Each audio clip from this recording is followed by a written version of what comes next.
बिहार चुनाव से पहले, तारीखों के ऐलान से पहले एक और बवाल शुरू हो गया। पवन सिंह को आप देख रहे हैं, भोजपुरी स्टार। पिछले दिनों मिले उपेंद्र कुशवाहा साहब से, उनके चरण स्पर्श किए और जो गिले शिकवे थे वो दूर किए। माना जा रहा था कि बिहार चुनाव की सियासत में पवन सिंह कोई बड़ा रोल निभाने वाले हैं, कोई बड़ा करिश्मा भी करेंगे चुनाव में। लेकिन उससे पहले एक फैमिली ड्रामा उनका सामने आया। अगली तस्वीर देखिए, ये पवन सिंह और उनकी पत्नी है, दोनों के बीच मामला कोर्ट में चल रहा है। लेकिन पवन सिंह की पत्नी अचानक घर पहुंच गई, बिहार से लखनऊ के घर। यह तस्वीर देख रहे हैं आप, पत्नी घर पर थी और पवन सिंह नहीं थे। देख लीजिए, बहुत सारी चीजें बात भी छुपा के रखे, हम नहीं लाते मीडिया में क्योंकि मेरा पति है वो। लेकिन नहीं, आप नहीं, वो पति आज हमको थाने में भेज रहे हैं, पुलिस भेज रहे हैं उनके घर में आने के लिए। एक बार नहीं, 10-10 बार भेजे। देख लीजिए आप लोग अपने पवन भैया का असली चेहरा देख लीजिए, बहुत सारी चीजें बात भी छुपा के रखे, हम नहीं लाते मीडिया में क्योंकि मेरा पति है वो। लेकिन नहीं, आप नहीं, वो पति आज हमको थाने में भेज रहे हैं, पुलिस भेज रहे हैं उनके घर में आने के लिए। एक बार नहीं, 10-10 बार भेजे। देख लीजिए आप लोग अपने पवन भैया का असली चेहरा। और उसके बाद पवन सिंह की पत्नी ने किसी को फोन लगाया। ये वो तस्वीर है, फोन लगाकर वो रोती रही, रो रो कर बात करती रही। ये आदमी हमको बर्बाद कर दिया भैया, बाप रे बाप। नहीं भैया, आप यहाँ से एक ही शब्द में निकलेंगे, हमारा नाम जाएगा यहाँ से। आदमी हमको बर्बाद कर दिया भैया, बर्बाद कर दिया भैया, बर्बाद कर दिया। ये आदमी हमको बर्बाद कर दिया भैया,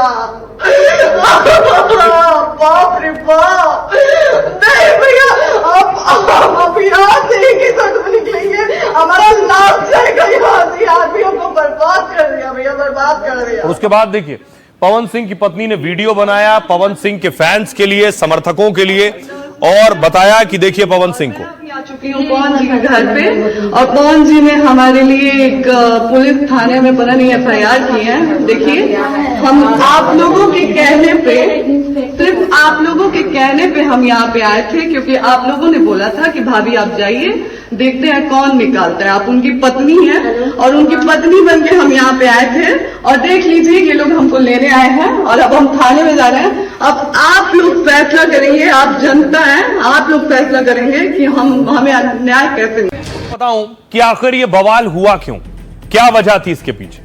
पवन सिंह की पत्नी ज्योति सिंह के साथ रिश्ते अच्छे नहीं हैं। दोनों ने कोर्ट में तलाक की अर्जी दाखिल की थी। लेकिन 2024 के चुनाव में ज्योति सिंह ने पवन सिंह के लिए प्रचार भी किया। रविवार को ज्योति सिंह लखनऊ में उनके पवन सिंह के घर पहुंची। जबरदस्त ड्रामा हुआ। उन्होंने समर्थकों से यहां तक कहा कि देख लीजिए अपने पवन भैया का असली चेहरा। लखनऊ के अंसल गोल्फ सिटी में भोजपुरी स्टार पवन सिंह का घर है। करीब 1.5 घंटे दोनों के बीच बातचीत हुई, फिर पवन सिंह वहां से चले गए। ज्योति पूरी रात घर पर ही रुकी रही, लेकिन पवन सिंह दूसरे फ्लैट में रुके। जो वीडियो सोशल मीडिया पर वायरल हो रहा है उसमें ज्योति सिंह पवन सिंह के घर में है और वहां पुलिस की टीम मौजूद है। ज्योति सिंह वीडियो में रोती हुई दिखाई दे रही हैं। वो रो रो कर किसी से बात कर रही हैं और आरोप लगा रही हैं कि पवन सिंह ने उनकी जिंदगी बर्बाद कर दी। ज्योति सिंह ने 3 अक्टूबर को सोशल मीडिया पर लखनऊ जाने का ऐलान किया था। पवन सिंह के घर में पहुंची पुलिस टीम ज्योति को अपने साथ चलने के लिए कहती रही, लेकिन वो मना कर देती रही। काफी देर तक ड्रामा चलता रहा। बाद में उन्होंने वीडियो पर संदेश जारी किया और पूरी कहानी सुनाई। ज्योति सिंह पवन सिंह की दूसरी पत्नी है। 2018 में शादी हुई। कुछ ही महीने बाद रिश्ते में खटास आई। ज्योति सिंह ने कई आरोप लगाए, तलाक की अर्जी दी। काउंसलिंग के बाद एक साथ रहने के लिए तैयार हुए। 2024 लोकसभा चुनाव में ज्योति ने पवन सिंह के लिए चुनाव प्रचार भी किया। अब आइए आपको बताऊं, ये एक पहला वाकया और घटना नहीं। एक और तस्वीर मैं आपको दिखाऊं।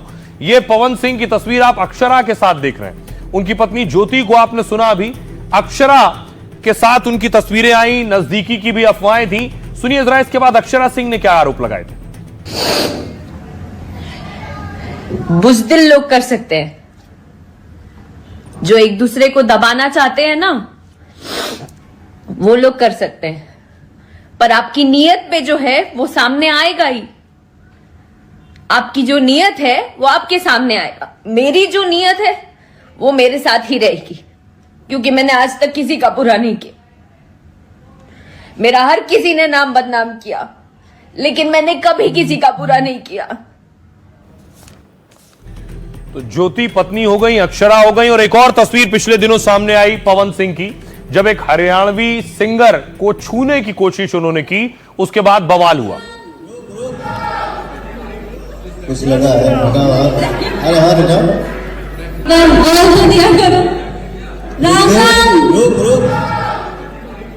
कुछ लगा। तो अब सवाल यह है कि पवन सिंह सुर्खियों में है इस वजह से भी, और पवन सिंह ठीक सियासत में आने से पहले ये तस्वीरें आना और साथ ही साथ पत्नी का आरोप लगाना उन्हें बवाल में घेर रहा है। 1997 में पहला एल्बम रिलीज हुआ पवन सिंह का, 2004 में पहली बार भोजपुरी फिल्म में काम मिला, 2008 में लगावे लूल लिपस्टिक गाने से मशहूर हुए और 2020 में बॉलीवुड फिल्मों में भी पहली बार गाना गाया। 2024 के लोकसभा चुनाव से पहले बीजेपी में शामिल हुए। बीजेपी ने पश्चिम बंगाल के आसनसोल से टिकट दिया, आसनसोल से चुनाव लड़ने से मना किया, बीजेपी ने निकाला। बिहार के काराकोट से निर्दलीय उम्मीदवार के तौर पर लड़े, आपको याद होगा काराकोट में दूसरे नंबर पर रहे और उपेंद्र कुशवाहा इनकी वजह से चुनाव हार गए। 2014 में सीमा सिंह से इन्होंने पहली शादी की, शादी के अगले साल सीमा सिंह ने खुदकुशी कर ली। निजी जीवन हमेशा इनका विवादों में रहा, भोजपुरी हीरोइन अक्षरा सिंह के साथ भी अफेयर की खबरें आई। 2018 में पवन सिंह ने ज्योति सिंह से दूसरी शादी की, अक्षरा सिंह ने भी अभी तक शादी नहीं की। अब देखिए पिछले लोकसभा चुनाव में कराकाट सीट से निर्दलीय लड़े, 2,74,000 से ज्यादा वोट पाकर एनडीए को नुकसान पहुंचाया। शाहबाद में एनडीए को बड़ा झटका लगा और चारों सीटें हार गई। सासाराम, बक्सर और भभुआ में एनडीए का खाता नहीं खुला। भोजपुर की 7 में से 5 सीटों पर बीजेपी जेडीयू को हार मिली। चारों जिलों में राजपूत और कुशवाहा वोटरों की अच्छी खासी संख्या है। शाहबाद में एनडीए की चुनौती बड़ी है, आरके सिंह भी नाराज बताए जा रहे हैं। पवन सिंह की लोकप्रियता शाहबाद का समीकरण बदल सकती है।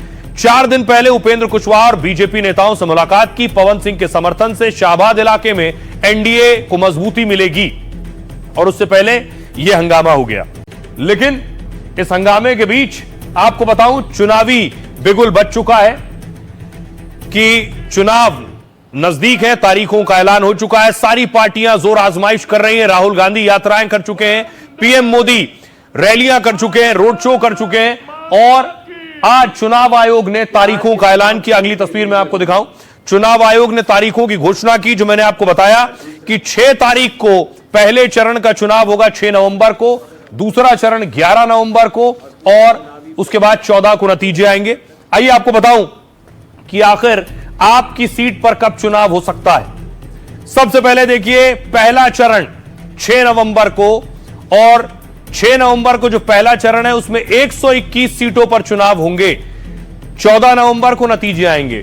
पहले चरण की सीटें देखिए, गोपालगंज, सीवान, सारण, मुजफ्फरपुर, वैशाली, समस्तीपुर, दरभंगा, बेगूसराय, सहरसा, मधेपुरा, खगड़िया, बक्सर, भोजपुर, पटना, नालंदा, शेखपुरा, मुंगेर और लखीसराय।